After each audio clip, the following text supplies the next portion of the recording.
Bună ziua tuturor! Haideți să vedem cum va fi luna aprilie pentru cei din zodia Berbec. Păi, în primul rând, după cum putem vedea și ceașca, zodia Berbec va avea niște discuții cu o anumită persoană, o persoană care în acest moment nu mai contează pentru el sau pentru ea, adică pentru berbeci, da? Însă, cumva această persoană pentru cei din zodia Berbec este o persoană invizibilă, adică puteți să treceți pe lângă ea pe stradă sau pe lângă el și să nu îl băgați sau să o băgați în seamă, însă această persoană își face cumva apariția și încearcă să discute cu voi, dar pentru voi toate discuțiile cu această persoană nu mai au nicio importanță, nu mai au nicio relevanță. Este posibil chiar să vă invite, poate la o cafea, poate ca să purtați o discuție față în față, dar văd că voi îi spuneți foarte clar persoanei că nu mai are sens, că pentru voi aceste lucruri în acest moment nu mai contează. Ca și cum dacă n-a făcut când a trebuit ce a trebuit, acum degeaba vrea să facă, că voi nu mai luați în seamă tot ceea ce vă spune această persoană. E ca și cum în acest moment gândiți despre persoana respectivă, lupul își schimbă părul, dar năravul ba. Plus că în luna aprilie, din câte văd aici, este posibil pentru voi să aveți parte de o aventură sau să aveți parte de ceva care vă este necunoscut în acest moment. Aventura poate fi sub diverse forme, da? Dar poate să fie vorba inclusiv și în legătură cu iubirea. De ce? Pentru că este posibil să apară o persoană în viața voastră, acel tip de persoană care până acum nu ați văzut-o sau nu l-ați văzut ca pe o persoană potrivită pentru voi din punct de vedere amoros. Dar haideți să vedem ce ne spune ceașca în continuare. Păi văd că aici voi nu mai credeți în iubire în primul rând, pentru că cumva ați fost destul de dezamăgiți, dezamăgite și cumva considerați că în luna aprilie că iubirea pentru voi nu există. Că iubirea e ceva efemer, că iubirea este ceva care e doar pentru unii și așa mai departe. E ca și cum spuneți, ban la ban trage, frumos la frumos și așa mai departe. Cumva voi considerați că pentru voi persoana potrivită nu există.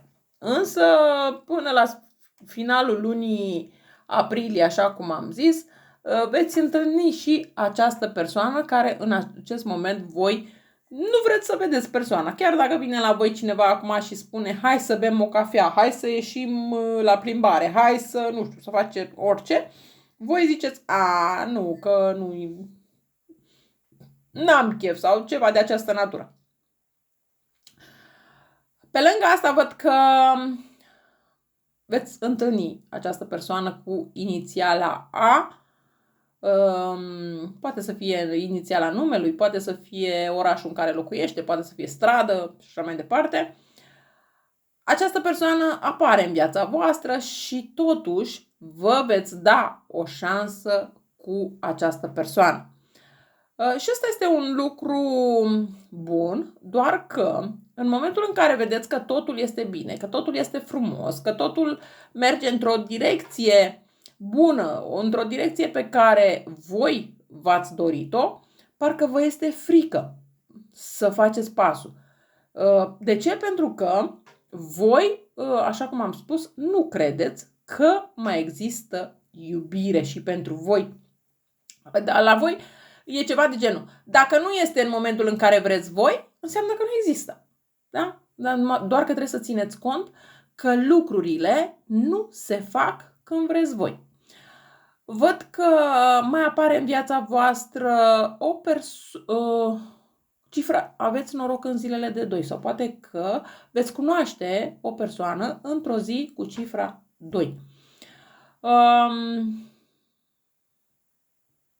Mai văd aici ceva cu max, nu știu ce vrea să însemne max pentru voi, dar este ceva benefic în sensul că primiți vești maxim de bune, sunteți maxim de fericit, fericită și așa mai departe. Deci aveți momente în luna aprilie în care sunteți foarte, foarte fericiți, dar vreau să vă spun că veți fi și foarte, foarte vorbăreți. Nu știu cât de vorbăreți sunteți voi în acest moment, dar veți fi foarte vorbăreți. Cumva vorba pentru voi e ca și apa.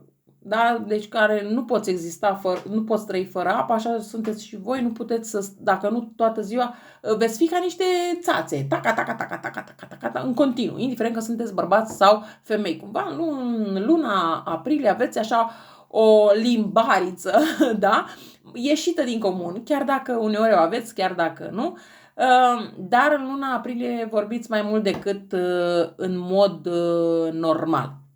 Acum, e clar, fiecare știe de ce. Dar, da, nu este vorba că vă certați cu cineva sau ceva de această natură, ci vorbiți pur și simplu că aveți impresia că nimeni nu vrea să vă asculte și atunci, indiferent ce persoană întâlniți, începeți și vorbiți. Dar vorbiți cumva mai mult voi, adică e mai mult un monolog decât un dialog, dar cumva și persoanele respective vă înțeleg și atunci vă lasă să vorbiți cât vreți voi, cum vreți voi, vă mai aprobă din când în când, sau poate nu, dar ideea este că voi vă veți simți foarte bine și vă simțiți energici și asta este, din punctul meu de vedere, un lucru foarte bun. Mai văd aici cuvântul lirici, nu știu ce înseamnă pentru voi, sau poate că în luna aprilie citiți foarte mult.